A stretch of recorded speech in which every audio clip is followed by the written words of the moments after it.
when you spoke a bit about the pushback and everything, you know, I think of a song on the Bluephoria album, Nothing Can Stop Me from Singing on the Mountaintop. Mm, And when I think of you, you're always singing from the mountaintop, right? mm, But has mm. there ever been times in your life, in your career, where you was at the bottom of that Oh, mountain? absolutely.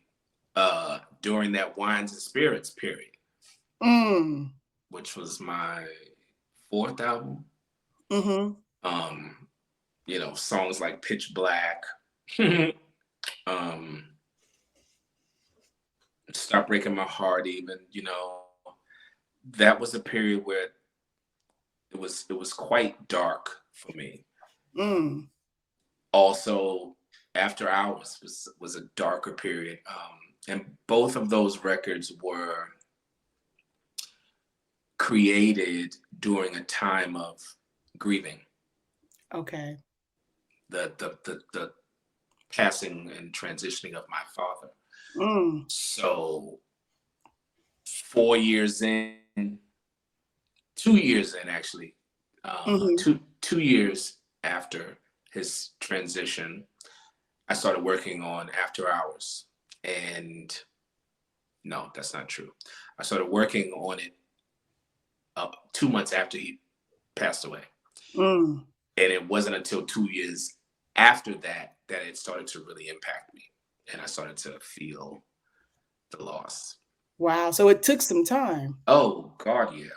It took Mm. some time. Um, it took a lot of time and it took a lot out of me emotionally. And so both of those records were created in darker periods as a result of grieving. Yeah. Yeah. Yeah, Well, did the music serve as therapy for you? absolutely. Like when I started recording After Hours 2 months after he passed away, I knew I had to go to Oh, work. I okay. knew I had to be in the studio, I had to be creative, I had to be on the road, I had to be with my people creating music and singing because if I weren't, it wouldn't have been good. Yeah. What was your daddy like? Oh, he was funny. He was he was a singer too. Oh, really? Yeah, he could sing. He could emulate anybody. He used to emulate Frankie Beverly really well. Oh, I mean, like literally, like if you just heard him and didn't see him emulating Frankie, you would think it was Frankie.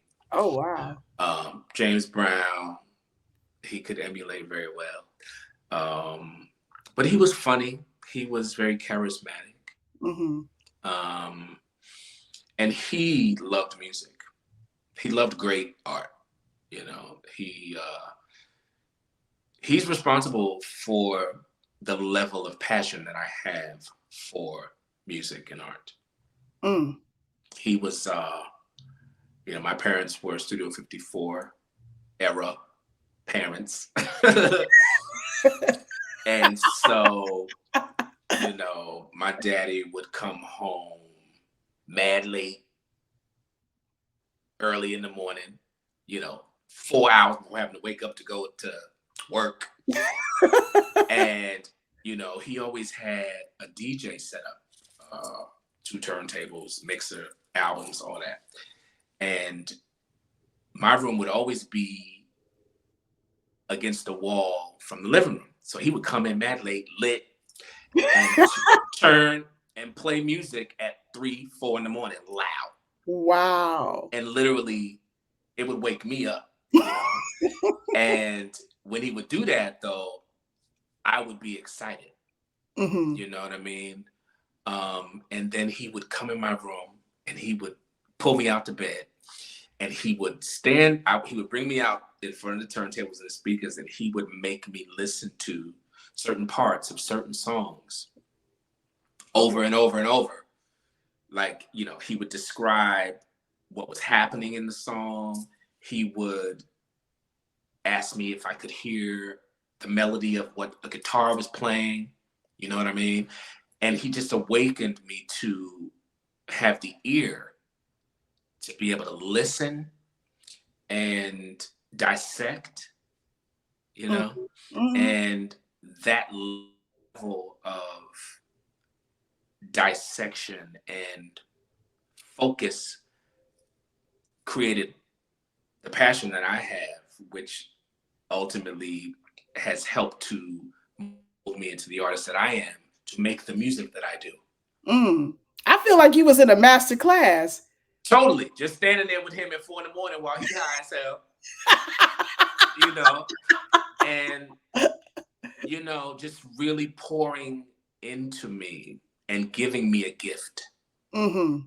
Giving the gift of music and teaching me that every element of the song is important, and the power of each instrument that's being played by someone and what that person is contributing to the overall impact of the song. Come on, Dad. I mean, come on, Dad. And you know, I'm 5, 6, 7, standing there like, you know, but he wouldn't send me to bed. I couldn't go back to bed until he saw that I got what he was saying. So he would play certain parts over and over and over, which is part of my problem if I'm in the car listening to music. Like, you know, I'm rewinding shit still. Like, wow, it's because it's part of your foundation. It's part of your foundation.